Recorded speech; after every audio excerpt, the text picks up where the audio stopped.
Hello and welcome to another episode of JIGAWA in Focus, your go-to platform for everything making headlines across JIGAWA State. I am Fatima Ahmed Musa.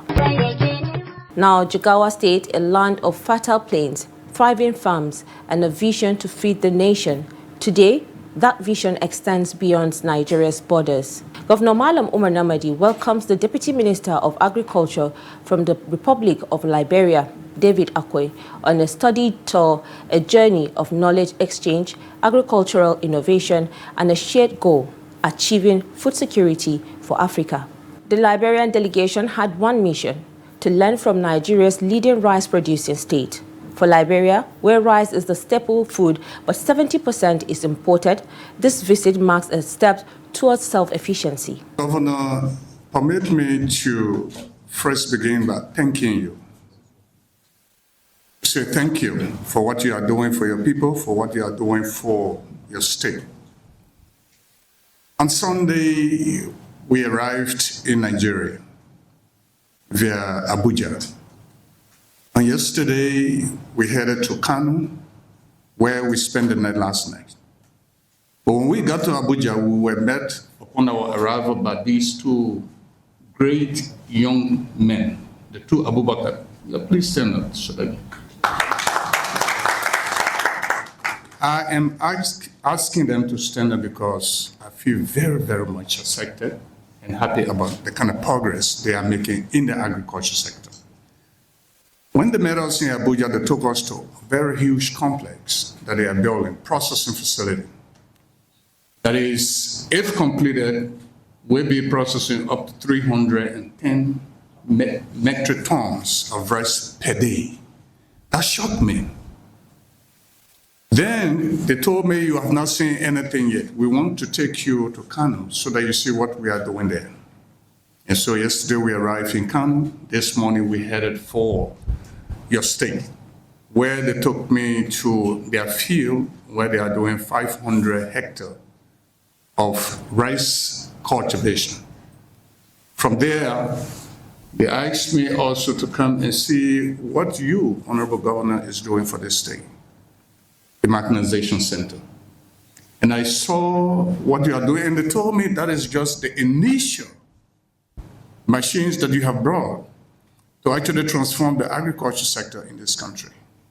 So on that basis, I said, I've got to see the governor to say thank you for what you are doing for your people. Not only for your people, what you are doing is going to transform what we in West Africa, Africa, want to do by feeding ourselves. Permit me also to just bring you special and fraternal greetings from the Honorable Minister of Agriculture of the Republic of Liberia, Dr. J. Alexander Nuta. Dr. Nuta would have actually loved to be on this trip himself, to be here. But because he was asked by His Excellency, our President Joseph Yuma Boakai, to accompany him out of the country, he asked me to join the team to come and see what is happening here. As you listen to Uma, our visit here is simple, but it's critical. Because Liberia, if you know the history of Liberia, rice is our staple food in our country. We eat rice in the morning, we eat rice in the afternoon, we eat rice in the night. It is our staple food. It is not just staple food in Liberia, it is a political commodity. If you ever follow the history of Liberia, 1979, we overthrew our president, President William R. Tolbo, just because he thought on increasing the price of rice. So in 1979, we had the riot for rice and right that led subsequently to his overthrow. So rice is very, very critical in Liberia. So when we took over, we thought to do some assessment of the country. We find out that we are eating rice 3-4 times per day, but yet still we are not producing the kind of rice we eat in Liberia. In fact, it will interest you, Honorable Governor, to know that we are importing 70% of rice that we eat in Liberia, 70% of the commodity that we call our staple food. So this government, under His Excellency Joseph Imabokai, is thinking on changing that narrative of ILO producing 70% of what we eat in Liberia and ILO importing between 30-20% in the country. To do that, we had to do an assessment of the rice value chain to see where the problem is. Is it from the production level, land preparation and all? Is it from processing? Or is it the entire rice value chain we need to look at so that one piece is not missing? Where there are gaps, we go all out to see where we can find solution. And Honorable Governor, please permit me again to say this. For far too long, we in Africa, we have been looking too far to the West, going to China, going to America, going there to find solution that we can find right in here in West Africa. So this time around, we decided we are not going to go anywhere far.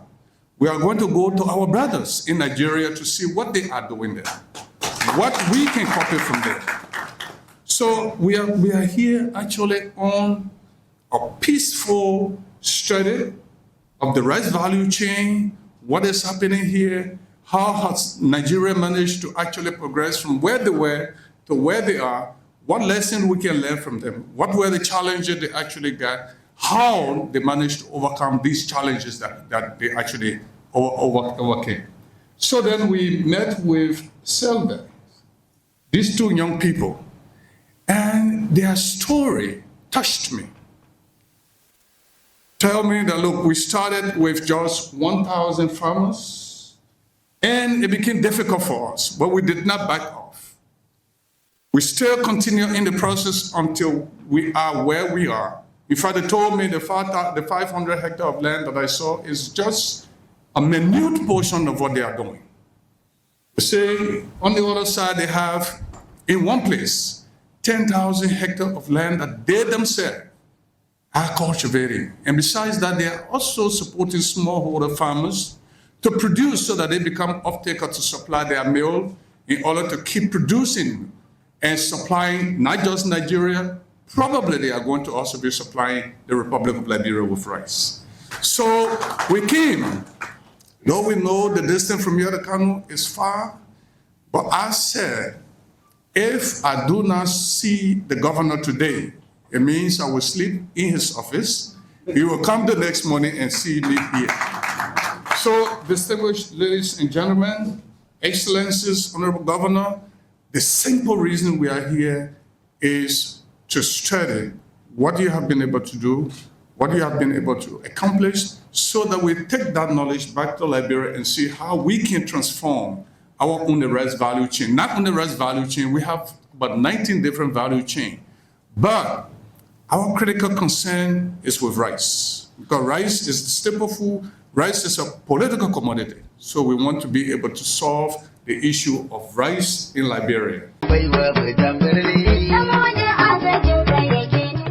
David Akoya explained that in Liberia, rice is not just food, it is political history, an economic challenge, and a cultural mainstay.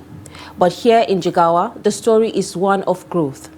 In just a year, rice cultivation expanded from 70,000 hectares to over 200,000, with an ambitious target of 300,000 hectares this year.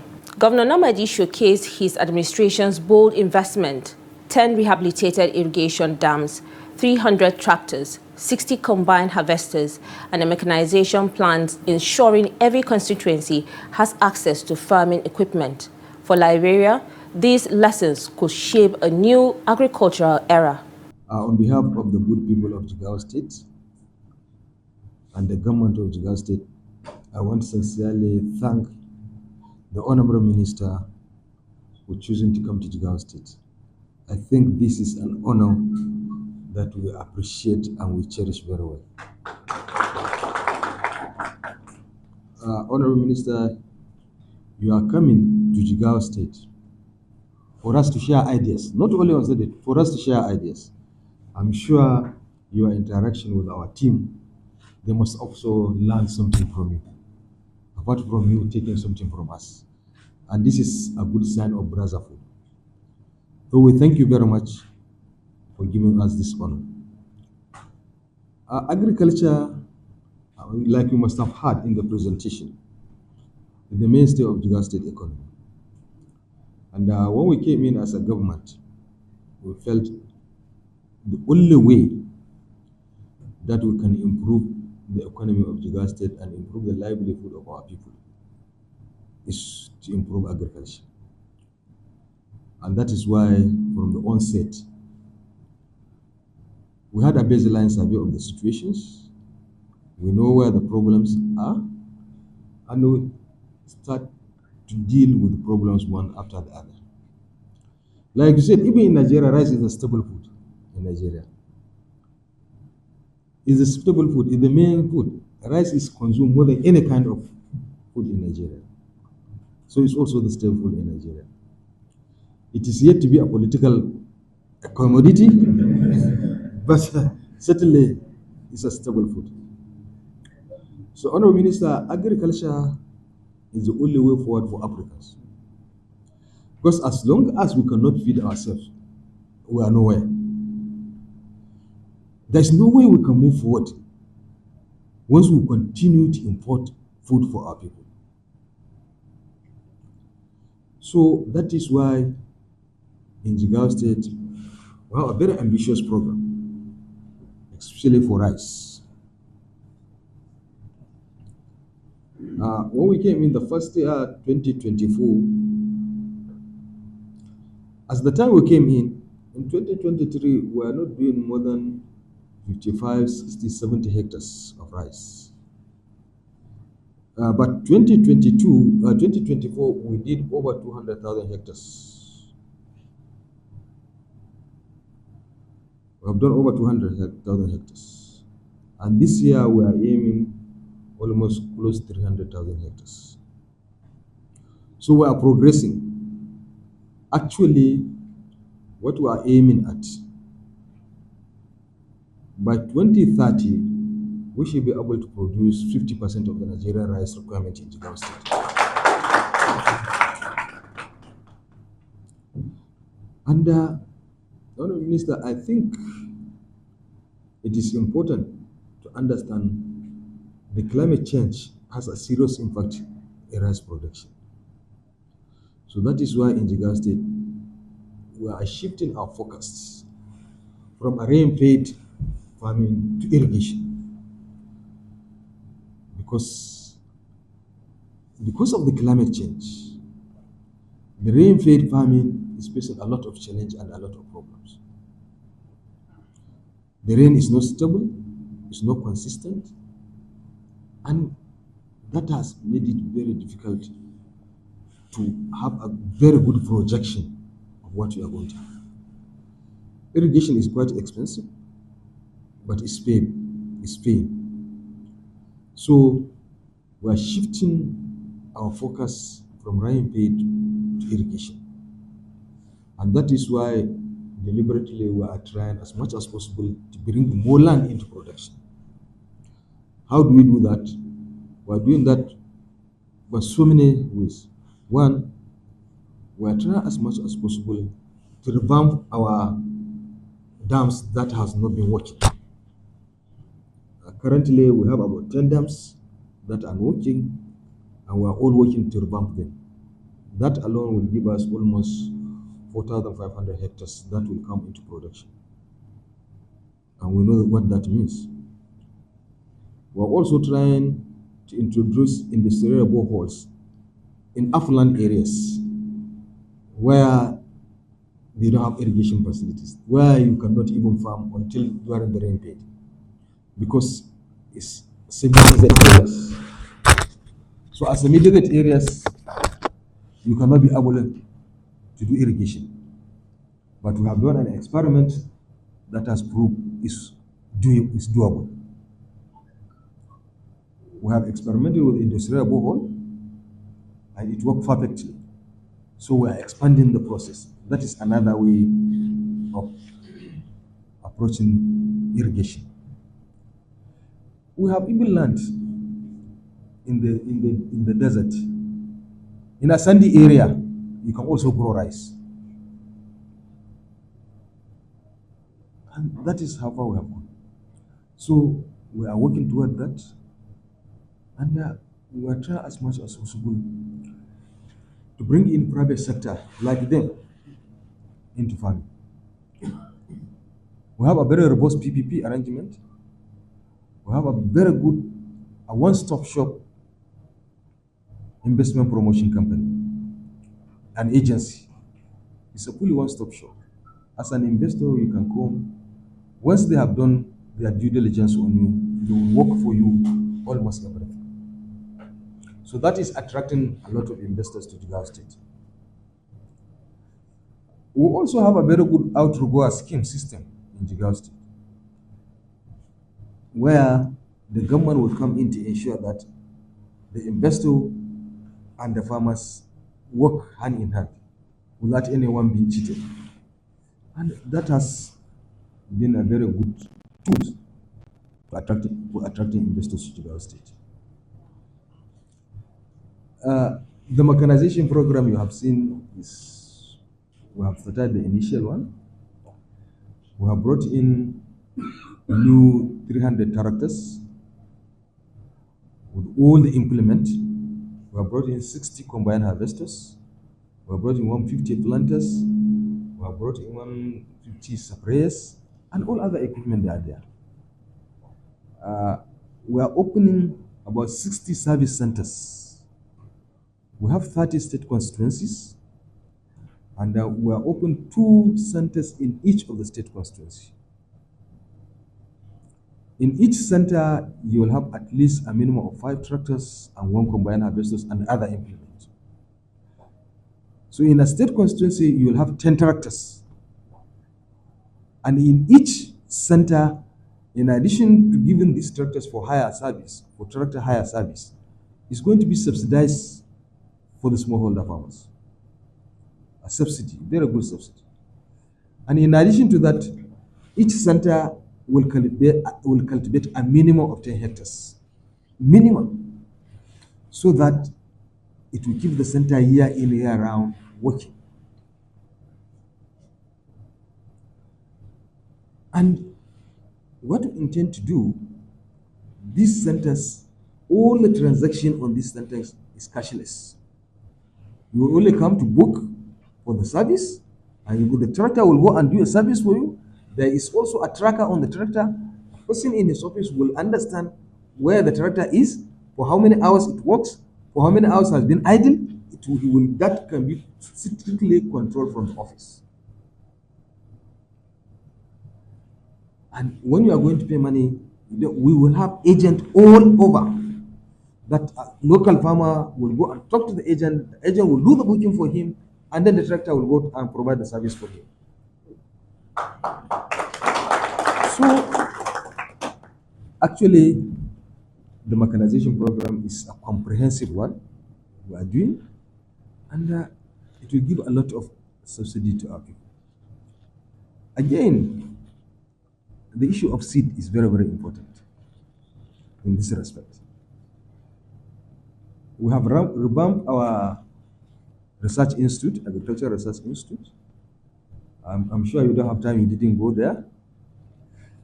So it's an agricultural research institute. And recently we have paid a visit to India, we have paid a visit to China, we have paid a visit. This is just to have collaboration on the research, to work with the research institute.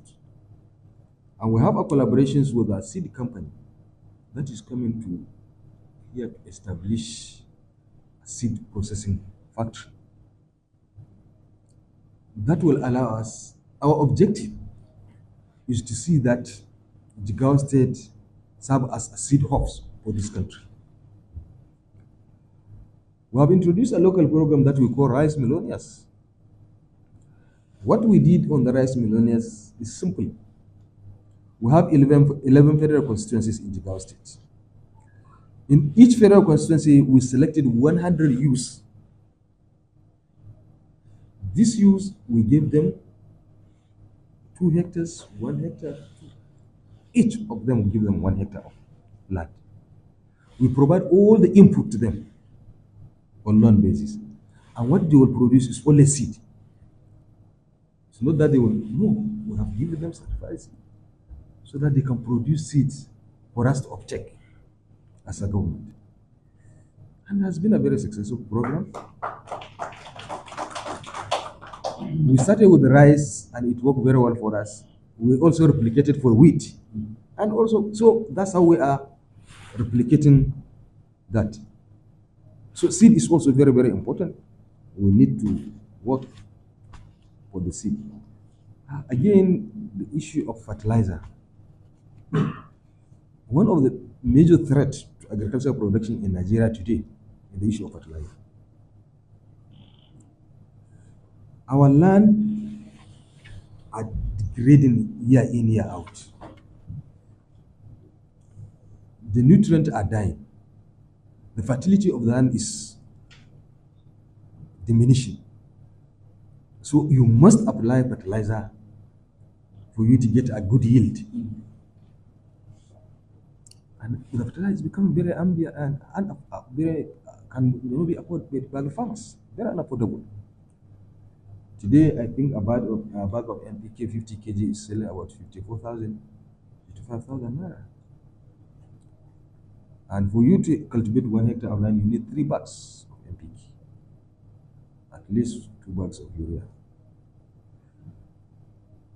Roughly, you are talking of only fertilizer. You're talking of 260,000, 280,000 naira per hectare. So it's becoming a problem. So, but what are we trying to do?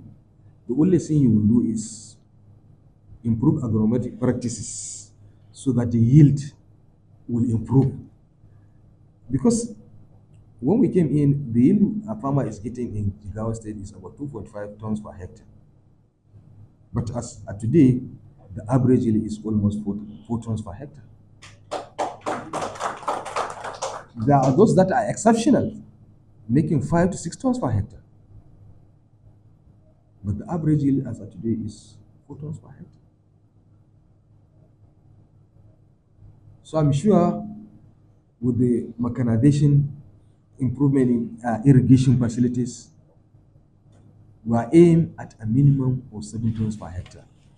And it's achievable and it's doable. So that's what. So I think in your policy, you need to start thinking of the effect of climate change. It's real. So rain paid, less rain paid, more of irrigation. Also, we are trying to do what we call rain harvest, which is also giving us an opportunity for small communities to have water available year in, year out to do their farming activities. So I think these are some of the activities we have started. I'm sure you must have heard during the presentation. And like I said, always said, we have a very ambitious target, but we are committed and we feel it's doable. I'm filled with the commitment, dedication, and the resilience of our farmers. We are going to achieve what we intend to achieve. We have started with subsidy, but subsidy is not sustainable.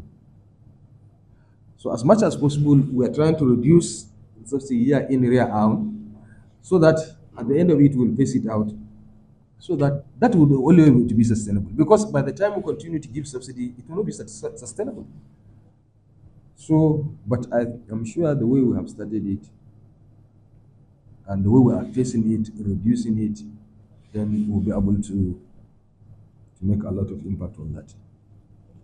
So, like you must have heard, currently we are second in rice production in Nigeria, but we are still contesting. We are still contesting that.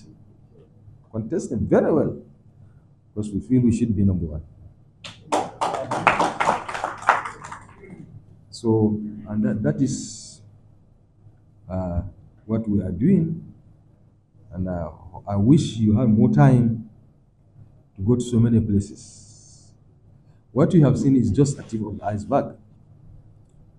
if it is rice in Jigawa, you will see a place that you cannot even see the end of it. What you are seeing there, all is rice. So we are doing our best, a very modest effort to improve food production. And I'm sure we'll continue to work together. We're always open to share ideas. We're always open to collaborate so that we can make life easier and better for our people. As the tour draws to a close, these seeds of partnership have been planted not just in the soil of Jigawa, but in the shared vision of two nations. For Jigawa and Liberia, the road ahead is paved with opportunities, innovation, and the promise of a future where Africa feeds itself. This is Jigawa in Focus. I am Fatima Ahmed Musa. See you next time.